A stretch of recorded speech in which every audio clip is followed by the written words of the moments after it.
teman-teman. Jadi kali ini saya akan melakukan praktik injeksi. Nah, di dalam praktik injeksi ini ada 4 injeksi yang akan kita lakukan nanti. Yang pertama ada injeksi intramuskular atau biasa disebut dengan IM. Yang kedua ada injeksi intravena atau biasa disebut dengan IV.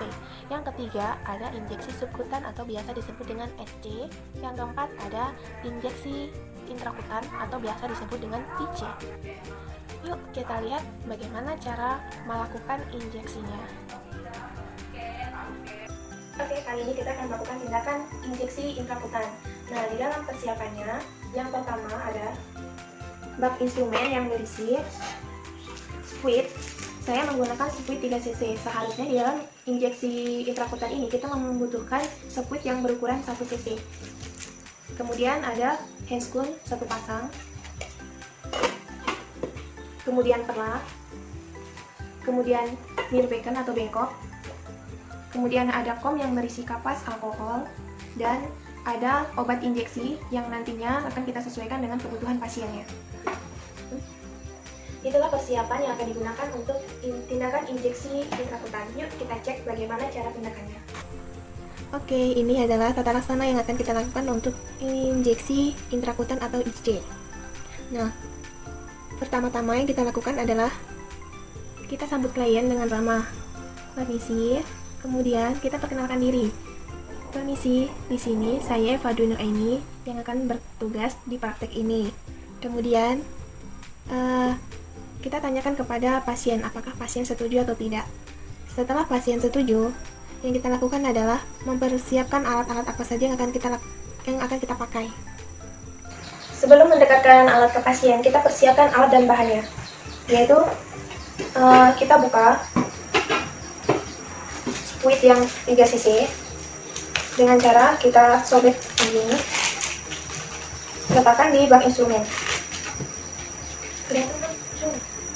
Kemudian kita buka obat injeksinya seperti ini, tekan jempol di sini ya, tekan keluar seperti ini. Kemudian kita ambil squid, dibuka, jangan menyentuh jarumnya. Kemudian kita ambil cairan sesuai kebutuhan. Setelah kita ambil sesuai kebutuhan, tutup kembali dengan tutup yang tadi.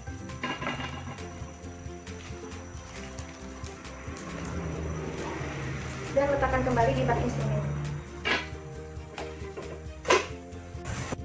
Setelah kita persiapkan alat yang akan kita pakai, kita pasang sampiran. Tujuannya untuk menjaga privasi dari pasien. Kemudian setelah memasang sampiran, kita mengatur posisi pasien. Di sini pasien duduk. Kemudian kita dekatkan alat-alat yang akan kita gunakan. Setelah kita dekatkan, kita membebaskan daerah yang akan kita suntikkan nanti dari pakaian pasien jika pakaian pasien berlengan panjang. Ini.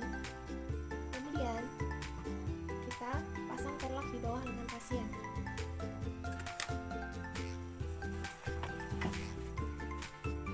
Seperti ini. Setelah itu, kita mencuci tangan.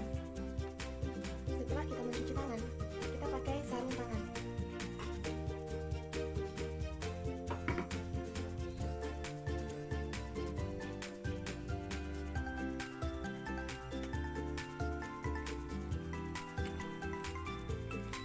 Seperti ini.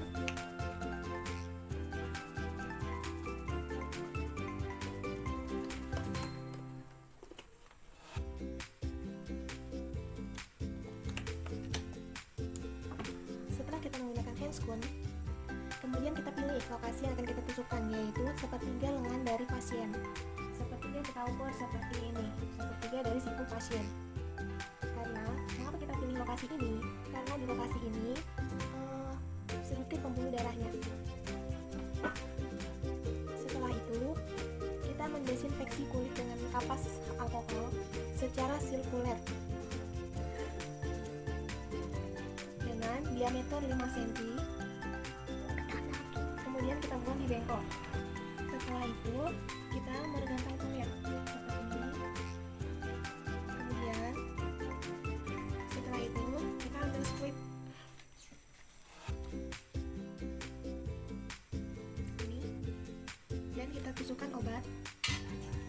secara perlahan dengan sudut 10-15 derajat hingga muncul gelembung.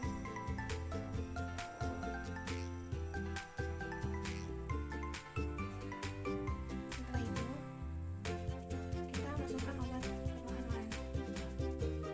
Kita komunikasikan kepada pasien karena biasanya IC ini akan merasakan perih ketika obat dimasukkan. Setelah masuk, kita tarik jarum keluar. Jangan tekan di sininya, tapi langsung kita tarik.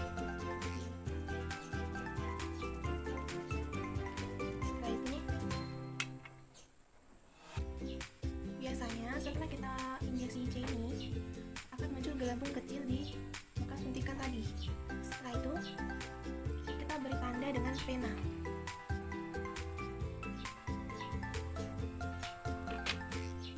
Kita biarkan, kemudian kita bereskan alat-alatnya.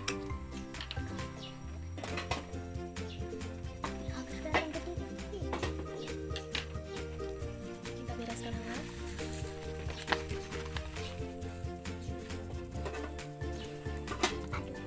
Setelah itu, kita membuang jarum suntik ke tempatnya.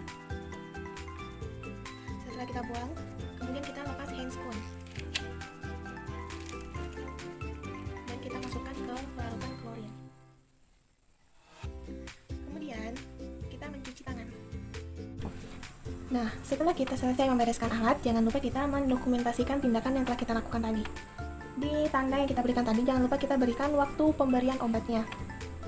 Jika setelah kita melakukan ini, jika di lengan ini tadi ada bekas pembengkakan atau merah ataupun gatal pada pasien, berarti pasien itu mengalami alergi pada obatnya. Jika ada, maka kita harus laporkan lagi ke DPDP bahwa pasien mengalami alergi. Terima kasih. Nah, teman-teman, itu tadi adalah tata cara kita melaksanakan beberapa tindakan injeksi. Nah, di sini saya akan memberikan catatan kepada teman-teman semua. Jadi, sebelum kita melaksanakan injeksi, jangan lupa dengan 6T. Yang pertama ada tepat pasien, yang kedua ada tepat obat, yang ketiga ada tepat dosis, yang keempat ada tepat rute atau caranya, yang kelima ada tepat waktu, yang keenam adalah tepat dokumentasi. Itu semua kita ingat untuk agar tidak terjadi kesalahan dalam pemberian obat. Oke teman-teman, sekian dari saya. Sampai jumpa pada pertemuan selanjutnya. Dadah!